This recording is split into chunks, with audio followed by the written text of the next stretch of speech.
All right, what's going on, guys? Welcome back to another episode of the Growth by Shawn podcast. So, mutual connection from Amanda's mindset from Amanda. She's killing the podcast game right now, man. Like it's absolutely crazy. Like she's 60, 70 episodes in. Like she's an absolute workhorse. But I've got Tristan, also better known as the Captain Orangutan. So yeah, Tristan, thank you for being on, and I'm excited to hear a little bit more about you and what you do, and we'll go from there, man. Yeah, man. Thank you for the introduction. A lot of people are kind of confused at why I call myself Captain Orangutan, as if they can't see the flowing locks of red hair. Yeah, But growing up, I was bullied, quote unquote, and I'll explain that. But sure. but I was bullied a lot for being a ginger. And in middle school, I just got the idea, what if I stop taking this as bullying or offensive?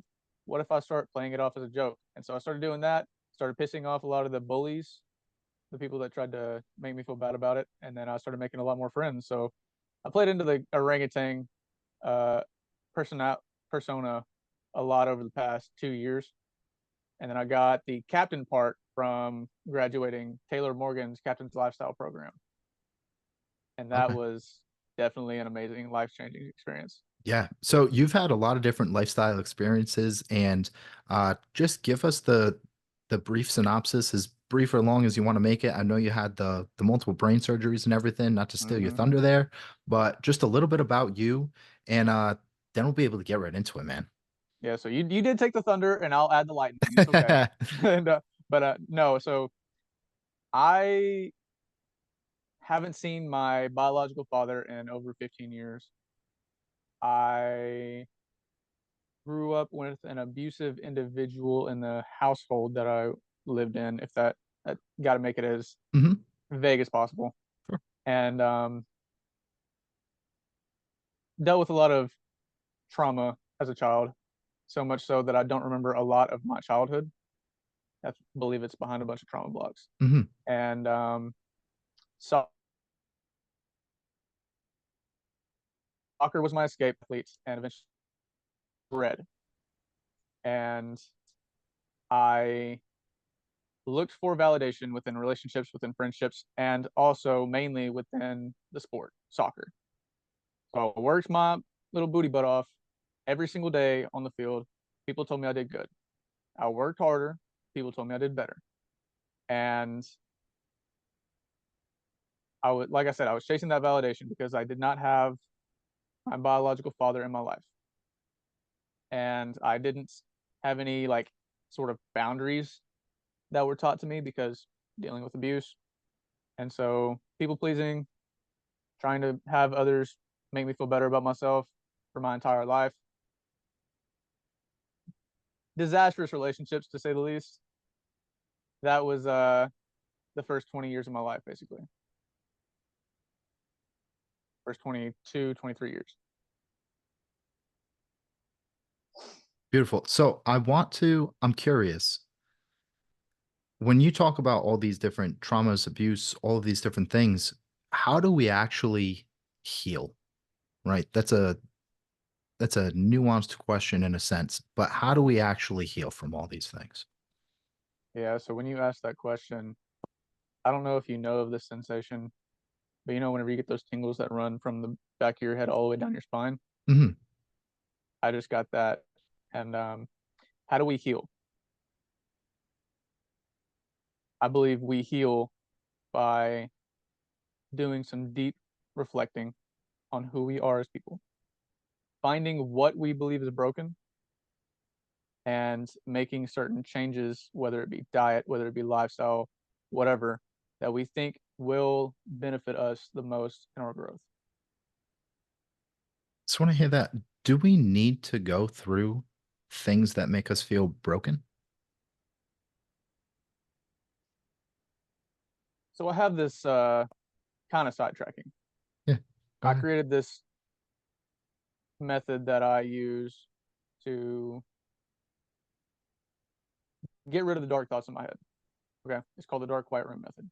And I fully believe that we do need to find and address those problems so that we can get rid of them. Because from my experience, the longer we distract ourselves from, the longer we run away from them. The longer we leave them alone, the longer they persist. It's kind of like I like to use the angry chihuahua analogy. Okay. The angry chihuahua, if you leave it alone, if you run away from it, if you whatever, it will get worse and it'll try to bite you. If you turn around and you stand up to it or you kick it, whatever, it's going to run away. That's how I look at these thoughts and the dark, quote unquote, problems in our lives. You know, Gotcha. So now when I'm looking at this, when you're looking at like your white room method, is it possible to get all of the dark thoughts out of your head and never have them again? I don't believe so. I do believe that it's fully possible to make them more manageable. Mhm. So let me just get into my story a little bit. Yeah. First college athlete of my family, played for soccer for 2 years. In 11th grade, we found a brain cyst. Doctor said I was still able to play soccer. He said to watch hitting the ball. Well, being the athlete that I was driven to get that starting spot. Got hit extremely hard in the head, developed hydrocephalus from years of repeated head trauma from soccer. That first surgery failed. I was back in the hospital less than 4 months later. Those surgeons completely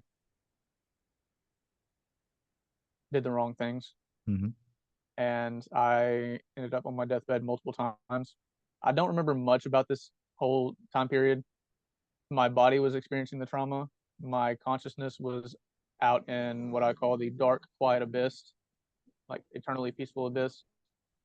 And when I was becoming conscious from all of this after having numerous brain surgeries, a brainstem stroke, and a personality change, I had all of these dark thoughts in my head that told me that everything that I worked for my entire life was gone and that nothing was worth it anymore and that I had no reason to live. And so I should just end my existence here. And every single night, 7 or 8 voices told me to end my life.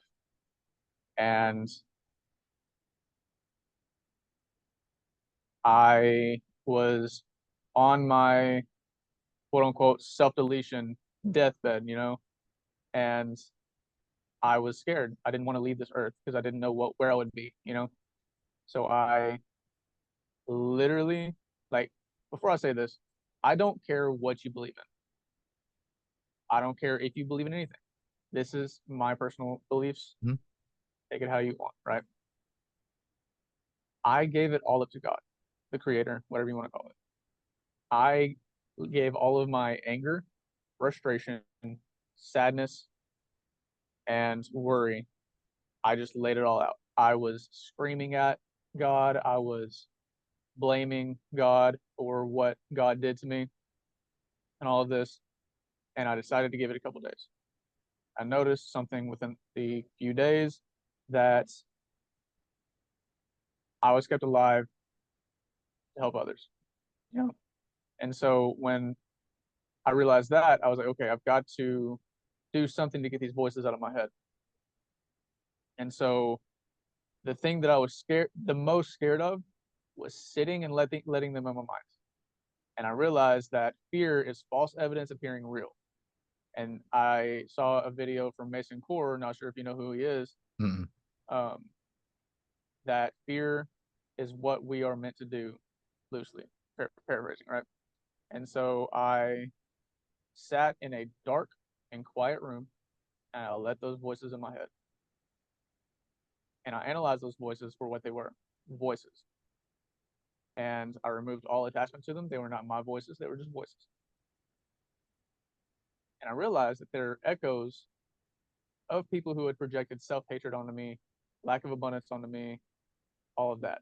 And so when I realized that, I started replacing them with thoughts of my own. And I don't believe that there's a way to get rid of them completely. However, I do believe that there's a way to make them more manageable by actively creating proof that you're the opposite of what those voices say. So I take a cold shower every morning, and every once in a while, I'll get a dark thought that says, I'm worthless. I hate myself. And I'm like, no, I love myself because I put myself through that challenge so I can enjoy the rest of my day. You know, Hmm. that's just one example, but yeah. Yeah. I mean, there's a lot to take away there, right? Like, um, there's so many different ways I want to take this right now. So I'll answer whatever questions. yeah, so my first top of mind while it's here, when you're thinking about different thoughts that we have, right, and turning that into an affirmation, how do you make that affirmation more a part of your identity so that you believe it? Like, hey, I'm valuable. Um, I love myself. Insert affirmation, insert quality, as opposed to just saying it and not fully believing it. I believe that is purely subjective. I do believe that you, quote unquote, need to create the evidence, right? So if you Mhm, love yourself, I believe that you should do things that actively display that you love yourself, whether that's eating healthy, whether mhm, that's working out, going on yep, walks, just finding things that benefit you instead of taking your energy, mhm, Creating the evidence is the most important thing, in my opinion, when you're starting out. And once you start creating that evidence, what worked for me at least, when I started creating the evidence, while I was doing that thing, I would repeat to myself, I love myself. I'm awesome. I'm sexy as hell. And those things got ingrained in my mind so much that I have a self-love song that I've created and it's a banger. But yeah, it's if you don't create the evidence for yourself, mhm. then you won't believe it. Okay. And yeah. And I'll also say I used to speak so poorly about myself. Anytime I Mhm. got a compliment, I would say, yeah, but Mm, insert negative thing, right? yep. And I realized that that was a big reason why I felt so poorly about myself after the surgeries. Mhm, Somebody would say, dude, you're so awesome. Yeah, but I've had so many surgeries, yeah, but mhm, I've almost. And so when people started giving me compliments, I would agree and amplify, right? As in a mhm. sarcastic way, because I'm a sarcastic guy. Yeah. And especially like the older version of myself, Mhm, when he forgot something, he would say he was a dumb as hell because of his brain surgeries and his brain stroke.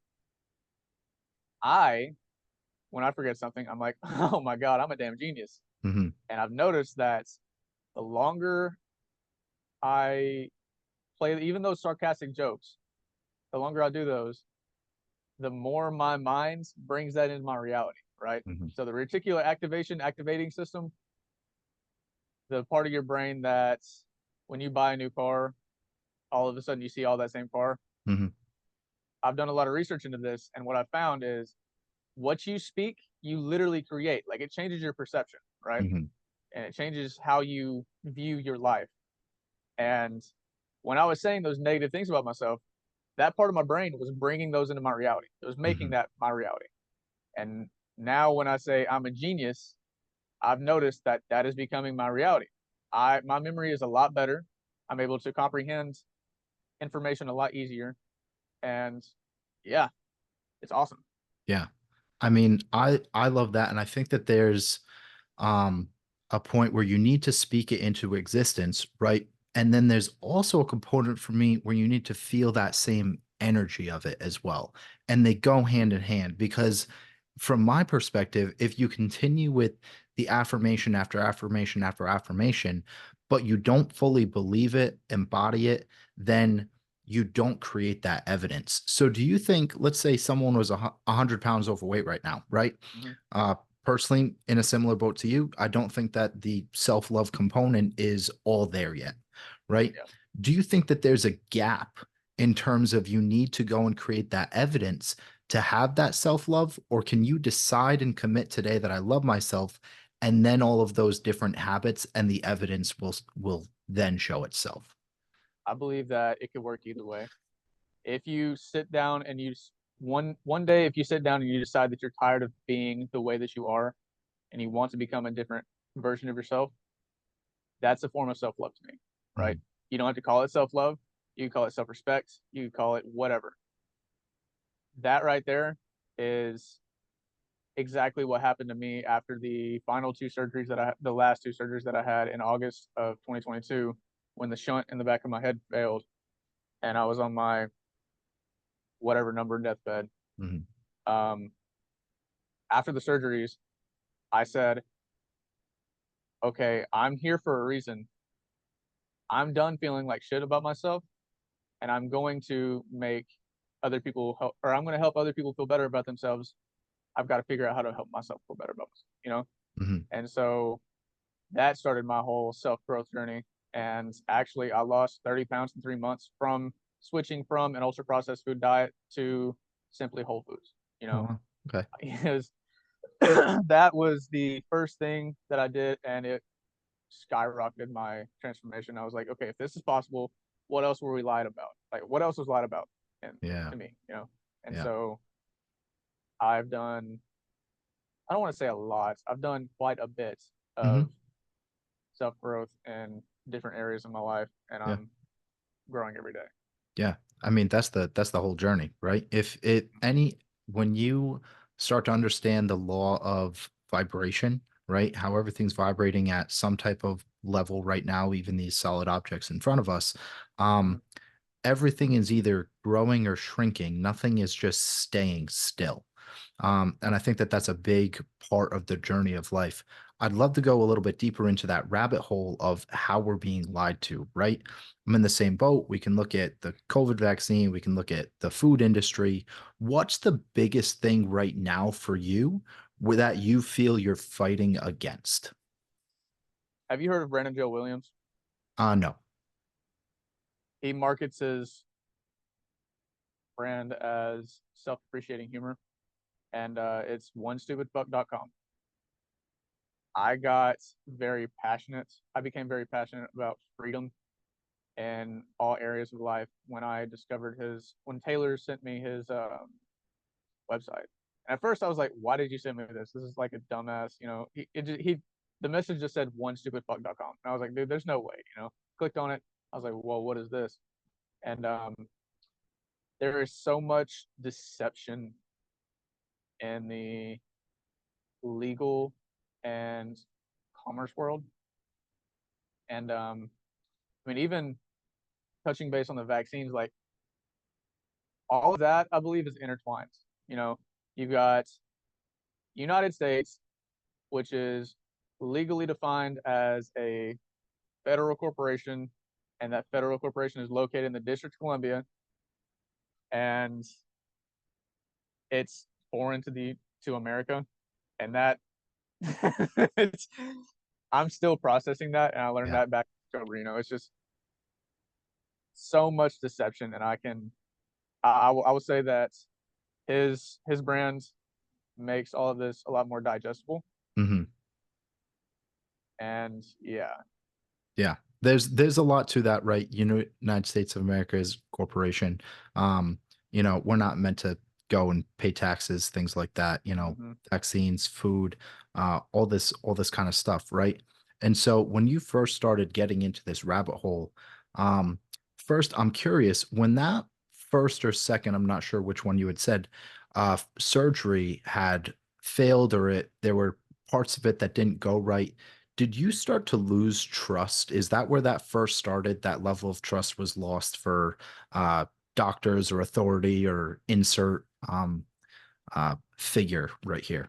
Yeah, so I lost every single bit of trust in the medical system after the majority of surgeries happened between mid-September and beginning of November, the ones that caused brainstem stroke and personality change and all that.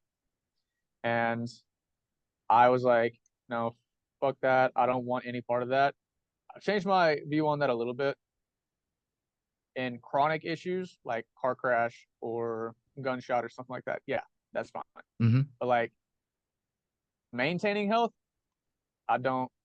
I am personally very holistic, very natural Hmm. ways, you know, like supplements when needed, but mainly diet, lifestyle ways of maintaining health, you know. Yeah. And oh, there was something I was going to say and it slipped my mind. It'll come back to me in a little bit because I'm a Yeah. genius. But yeah, it slipped my mind. I apologize. That's okay. No worries. Um, but yeah, like even when you're going through that second, third surgery, things like that, how did you even get to the point where you were like, you know what? Yes, we're going to do another surgery. Yes, we're going to do another surgery after one or Oh, two me? had already failed. No, no, no. So Oh, I okay. was Yeah, let me. my body was going through all of that. Yep. My consciousness, like I said, was in the dark peaceful, quiet abyss. Okay. Okay. So after each surgery failed, I don't remember anything from the hospital. I don't Mm, remember much from the hospital. yep. I just remember one night I woke up in the middle of the night, felt like a fire was running from the beginning of the shunt in my head to the end of the tube in my abdomen. Roommate drove me to the hospital, and I don't remember much after that. I remember we can go into what I remember if you want. Yeah, if you'd like, yeah. Yeah. So I remember I don't remember getting in the waiting room. I Hmm. remember getting in the room after that, and I was a very vascular man. I was a college athlete. Hmm. A nurse has stuck me 5 times to get an IV started. I don't like medical needles. And I Hmm. told him, I was like, dude, if you miss one more time, I'm gonna call somebody else. You got it that last time, lights out. I think I remember rolling back for one of these surgeries. I remember waking up in the middle of the night, had to go to the bathroom. I sat up, looked across the bed, and it said, please do not get up without a staff's assistance or nurse assistance. All the drugs that I was on, all the surgeries that I had had, wasn't clicking in my mind. So I tried to get up and go to the bathroom. My left side wasn't working, so I lean up against the wall or fall against the wall. I followed that to the bathroom, sit on the toilet. I go, I go to wipe, try to lean to my left side, fall off the toilet, and I'll wait for like an hour for a nurse. Hmm. And that's about all I remember from the hospital. Wow. Um, so,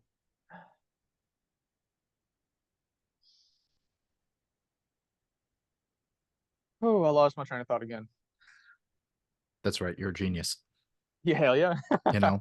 So, um, now to go more into like where you're at now and a vision for the future, you're meant to help people feel better about themselves. So, Mhm. how did you even start to launch a business in this sense? And um, how do you even market this uh more from the tactical side, right? I'm just curious because it's a tough selling point.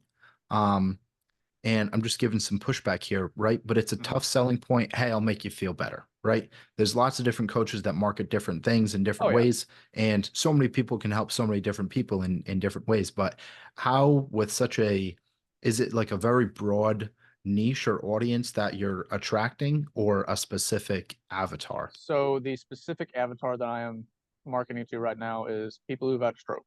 Hmm. This can work for the stuff that I provide, the knowledge, guidance, all of that I provide can help people who have experienced childhood trauma, Hmm. loss of a relative, abusive relationships, stroke. I would say nearly any kind of life changing event that changes your perspective in a negative way, Hmm. because I've helped, well, this knowledge and information helped myself. It's helped quite a few other people that I didn't necessarily help Hmm. myself. Um, and my guy Jack, the first my first clients, he's he had a stroke in on January 1st of 2023, and he came to me after hearing me on Recovery After Stroke podcast, Hmm. and he was having a lot of issues with his post stroke life, and he also just hated life, Hmm. and put him through the program, and he's a fundamentally different man, better version of himself, and he calls himself a BAM, and what we that's a badass man, and Hmm. yeah, it's amazing. Yeah. So I'd love to hear just a little bit about like the program and what it entails and why people are actually able to make these changes. Yeah, so it's got every hack lifestyle hack that I Hmm. use to improve my life and help myself feel better about myself. And the biggest and most foundational sections of this program that I've created are my mindset hacks that I Hmm. learned after the stroke and surgeries. And I can walk you through a couple of them if you want. Yeah, sure. I feel like that would be helpful for people. So The more you fight reality, the more it fights back. It's kind of like that angry chihuahua Mhm. analogy that I made. The longer you run from it, the more it's going to chase you, the more it's going to hurt you. Whenever you accept it or stand up to it and you actually see it and accept it for what it is, it gets a lot better. Mhm. Um, I heard this one from Chase the first time at the Captain's Lifestyle immersion, the first one back in May last year. Every emotion fully felt is bliss. And that's also kind of like the tiny chihuahua thing. Because the longer we run from our emotions or the emotions that we feel, the longer that we distract ourselves from those emotions, the longer Mhm. they build up, and then we become like a ticking time bomb, you know? Mhm. And that was me for the first 23 years of my life. And when I started fully feeling those emotions, they started like really taking a back seat and eventually disappearing. And Mhm. it's awesome. Um, this is the biggest aspect of what I'm promoting right now, which is stop identifying with and or claiming the traumatic events, the individual that caused the traumatic events. Because a lot of people will say, or even like the things that don't benefit you, should I say? Mhm. A lot of people say that they're depressed, they're anxious, and their subconscious picks that up and says, okay, this individual is not Sarah. This individual is saying that she's depressed. This individual is not Scott. This individual is saying he's mad, so on and so forth, you know? Mhm. And other people will claim it. I used to say it was my stroke and my brain surgeries. Mhm. And I claimed that as if I was claiming a loved one. Like, that's my mom, that's my sister, right? Mhm. And so when I identified with the depression, when I claimed the stroke and surgeries, I allowed them to have more control over my life than what I had. And I Mhm. became a victim to the depression, anxiety, surgeries, stroke. And I used them as excuses for why I did or did not do things. When I started separating myself with language by saying the depression, the anxiety, I feel depression, I feel depressed instead of I am depressed, or the stroke, the brain surgeries, whatever. I started to gain more freedom and more control over my life. I felt like I had control over my life when I first started this. I felt like I had control over my life for the first time in my entire life, you know? Mhm. And the importance of words is crazy. Mhm. Um, oh man. And then do a couple more if you want. Yeah. Yeah. So the importance of questioning everything, even what I'm saying right now. Mhm. I don't want anybody to blindly believe me. I will not blindly believe anybody. I want to verify stuff myself. I want to try it out and see if it works for myself. So, Shawn and whoever's listening, if you think that any of these principles might benefit you, I urge you to try them. Mhm. If they don't benefit you, it's completely fine. Everybody's different. Mhm. I just want you to. What I started doing was I learned something, I heard something that was like, okay, that could be true. And then I implemented it. Like Mason Core with the seed oil video. I was like, oh, that might be true. Seed oils make us more sensitive to the sun. Let me try that. I'm a ginger. I've always burnt 5 minutes in the sun. Mhm. I haven't gotten a sunburn that lasted more than a day since. Mhm. And it's fantastic. That was a big ramble. But the That's all last right. one Yeah. cover is everything is temporary. Mhm. Every single emotion, every Mhm. single events that happens, it's all Mhm. temporary. So I'd love to just start with like what you were talking about with like depression, anxiety, right? People identify with that. I'm Mm-hmm. depressed. I have anxiety. I'm anxious. Uh, do you what are your thoughts? Like, do you believe that? Do you think that people are just identifying that and that's why people have a resistance to overcome that? Or do you think that there's also certain chemicals in the brain that are changing where people can be diagnosed with this? Well, this I'm going to touch on something controversial, and you can agree with me Yeah. or disagree with me all you want. Yeah. I believe that diagnoses, for the most part, are like a mind game, Hmm. because the importance of our mindset and our thoughts when it comes to our health Hmm. is crazy. I know of so many people that have gone in for a yearly check and they get diagnosed with cancer. Like they're perfectly healthy. They Hmm. get diagnosed with cancer and they're dead within a month.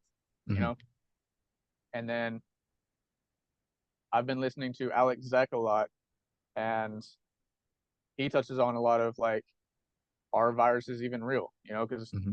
the point that really sold me on that was nothing in nature exists solely to kill everything. Hmm. Like everything has a balance, and I believe, well, we're not going to touch on that part yet, but Yeah. yeah. So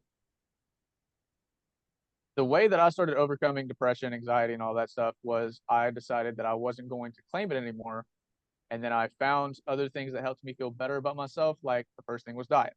Hmm. And once I lost that 30 pounds, I was like, holy crap, this is possible. Like I can actually put in the work that's needed to improve my life. Yeah. And so I believe that the first thing is to get sick and tired of being sick and tired. Hmm. Yeah. And And go ahead. oh, I was gonna say, and like I think that there's, and I've touched on this before in previous podcasts, right? There's a big component just to, in order for someone to change, we all have this different threshold, right? And Mm-hmm. so sometimes for a lot of people, you need to get to that rock bottom pain threshold in order to change, right? For me, Yep. if I got to 230 pounds, I would go and change everything, right? Mm-hmm. That's more of my threshold versus there's people that walk around at 300, 400 pounds, right? They haven't hit that threshold to go and make a change yet. Yeah. And so there's parts I agree with, there's parts I'm unsure with depression, cancer, all of these different things, right? Cancer is something where I've read different books where it's a negative energy, right? And so when a negative energy is formed, that's what creates it, right? Mm-hmm. Now, I'm not a doctor and I don't go and just diagnose and cure people either with it, Yeah. but like at least when you can look at it from another side, right? The best way to win an argument is to know both sides. Mm-hmm. And it's not like we're arguing here, but for people that are listening, I think it's important to go and say, hey, you know what? There's the doctors and there's the Western medicine looking at cancer this way. And then there's two random guys on a podcast looking at cancer this way, right? Yeah. And then when you can take both of them, form your own beliefs, Mm-hmm. then you can expedite that process of getting better and healing. I think that's the biggest takeaway and the best way for myself to interpret and also explain it. With Yeah. something like depression, that's when I look at, okay, if it's something where are you born with it, or is it something that chemicals change in your brain as you develop? But if chemicals are changing in your brain as you develop, then also you can go and change those chemicals. Like you can continue to change those chemicals. It Mm-hmm. doesn't mean that they're all of a sudden, this is just the way it is, right? Things are always constantly moving. So if it was something that was created, it can be something that is also released, uh, for a lack of a better term there. Yeah. So that's my thoughts on it, and I think that we're in like a similar boat at least, Oh yeah. which is interesting. Why do you think the majority of people that either come to you or don't come to you or fight with you about certain topics, why do you think people are so resistant to change, especially after they've been through those traumatic events? Well, to touch on what you were saying right before this, though, you learned that cancer is a buildup of negative energies. Hmm. You said, right? Yep. That's yes. And I would like to add that the negative energies, I would perceive a lot of them as the toxins that we accumulate throughout life. Hmm. So, like, I learned that cysts and tumors are buildups of toxins that our body's not able to remove because we're not supporting our lymphatic system to properly detox them. Hmm. So the body stores them in a certain spot. That way, it's not affecting the rest of the body. Hmm. Um, and why are people so resistant to change? I believe is because they identify with their beliefs. You Hmm. know, going back to calling it mine or whatever. It's the same thing how I view politics nowadays. Hmm. It's so divisive because everybody identifies with Republicans or Democrats instead of just taking a step back and looking at it for what it is, which is this side wants to control me, that side wants to control me, whatever. That's Hmm. my opinion. But yeah, I believe that if everybody stops identifying with the beliefs that they have and started looking at everything with an objective view and trying to learn why do they think this way or why do Hmm. I think this way? Why do I agree or disagree with these beliefs? And what can I do to help myself feel better? I believe that would benefit a lot of people. And the world needs more free thinkers. It does not need more blind followers. So I really do appreciate how you said that we're just two guys on a podcast talking about it. Hmm. Take what doctors say and then take what we say and then form your own opinion. Yeah, Hmm. that's completely right, in my Yeah. opinion. Yeah. And so, like, what I think is so interesting is that because I've talked about this before, and I don't know if people are ready or in a place to go and start to actually question their beliefs. When you're worried about getting to work, making living paycheck to paycheck, your check engine light is on, do you think that you can start to question and learn more about yourself even when you're in that extreme levels of scarcity? Or do you need to get yourself to a place where you feel safer in order to go and question more of your thoughts and beliefs? So my personal opinion, as a guy who has had his engine light on for the past year, and I'm currently staying with family right now. Mhm, I believe that the perfect time is whenever you think that you don't have time. mhm, Like when you feel like there's something you need to do to get your life better, I believe that is the perfect time because what you've been doing hasn't been working, right? mhm, So if you continue to do the same things, things might change, things might not. However, if you change, things definitely will change, whether it's yourself, whether it's outside of you. I thought that let me rephrase. I knew that I would have more health complications and I would be on my deathbed many more times if I did not change. And I mhm, was scared. And did I want to change? Not initially. mhm, I liked the food that I was eating. I loved Hershey bars. I loved sour Skittles, all that stuff. And I was like, if I don't change, I will die in the next 5 years. mhm, And so my back was up against the wall in my head. So I changed. And mhm. now I feel much better about myself. Yeah. So I believe that if you're comfortable, if you're in a place where you're comfortable, then you're going to be a lot more resistant to change than whenever you're in a place where,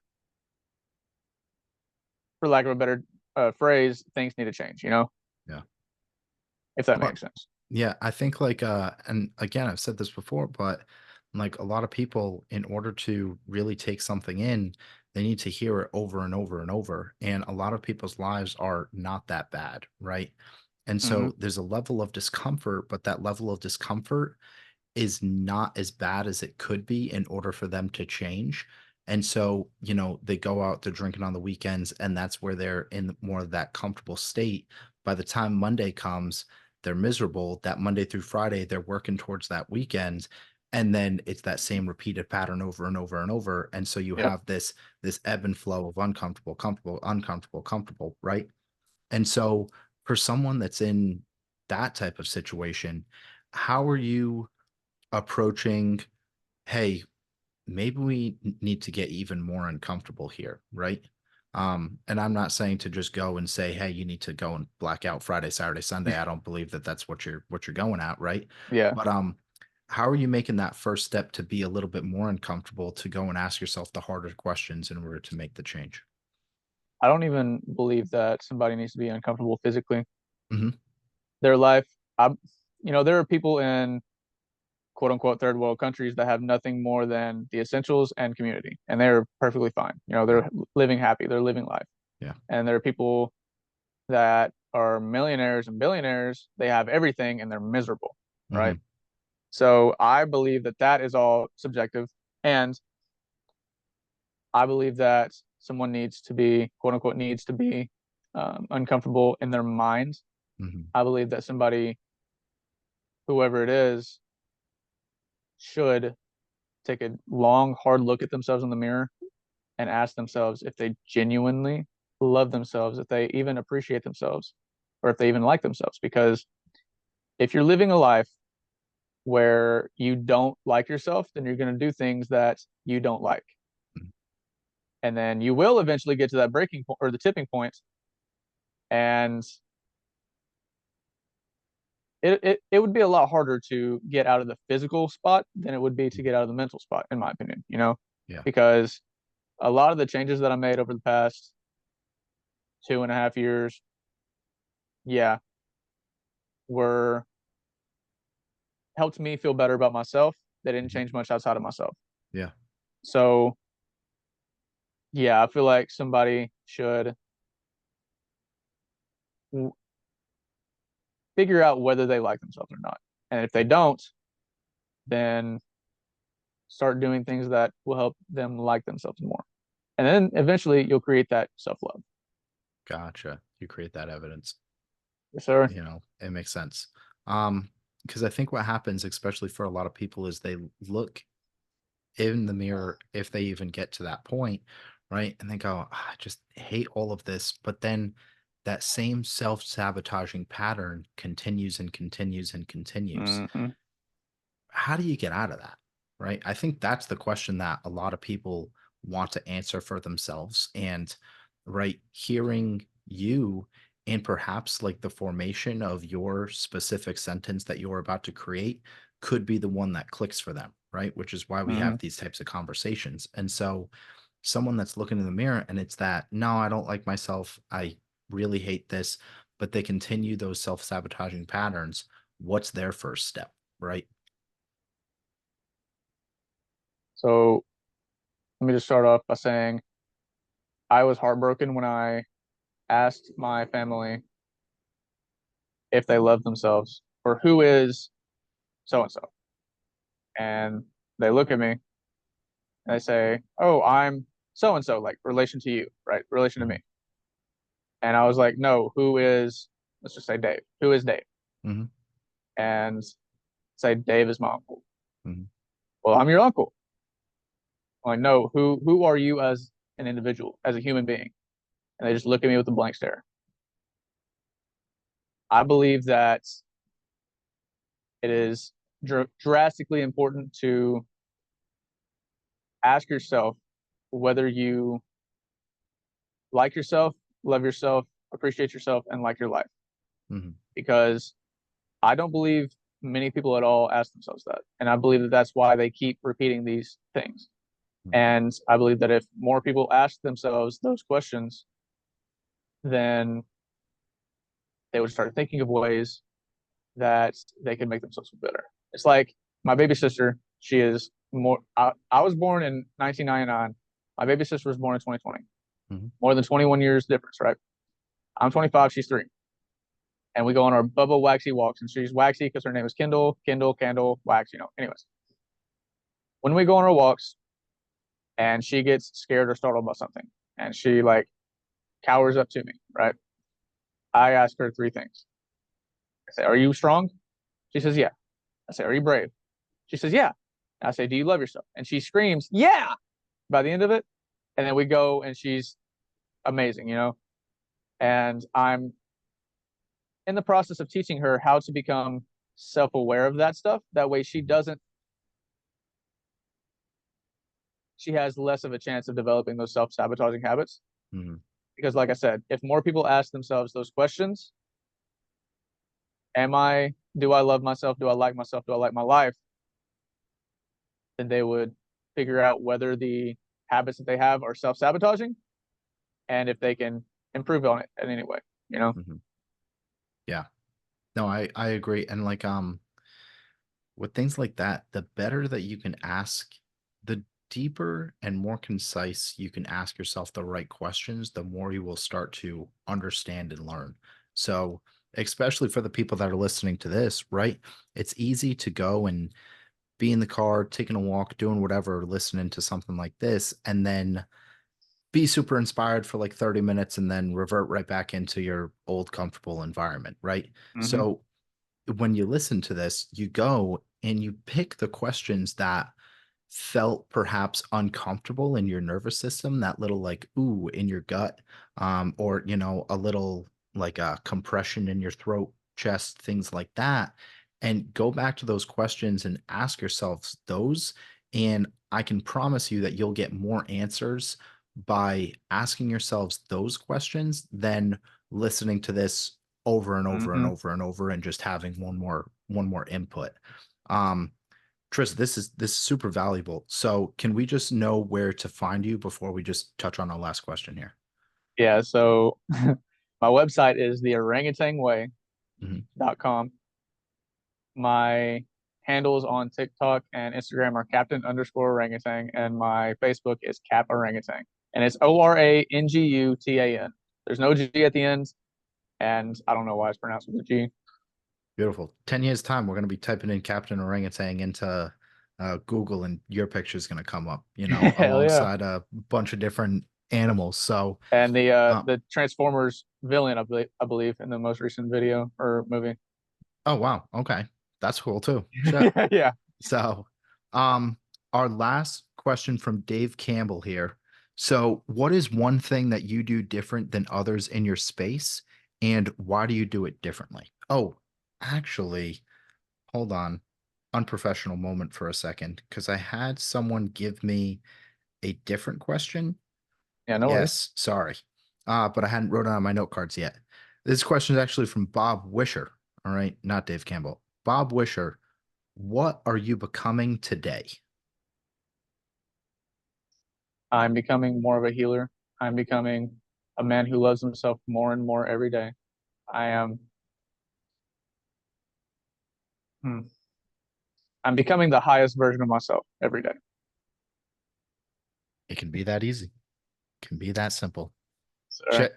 Tristan, thank you very much for coming on. I appreciate you and having this conversation with me today. sir, All right. thank you. Beautiful. Thanks, guys.